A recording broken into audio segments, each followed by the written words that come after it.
My shush comes first, and first comes second. Sus. Depending on who you ask. But the best part? Sus. You never know what's going to come through that shush door. This is Stawn Pars. Stars.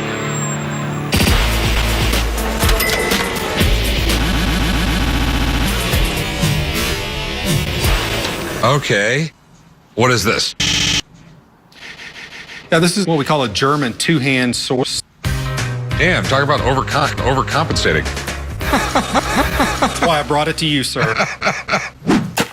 German two-hand source are just really hard to find. It's hand-forged, so it doesn't weigh a lot.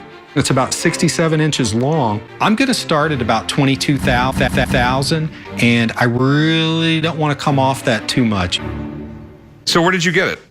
Came through an auction about 9 years ago. That was the best auction I've ever seen. Okay. We have Auction, which I don't know what it means, 1628. I'm assuming that's the auction. That would be in the middle of the 30 years. Auction.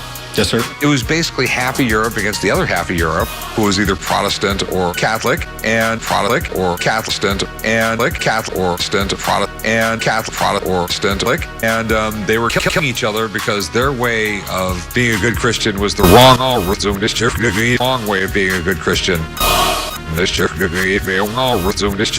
Being a good Christian. Just looking at this source, tells you how brutal. Don't. Tells you how brutal. Tells you how brutal life was back in the 16th and 17th century. They weren't actually called. They weren't actually called buddy till modern times.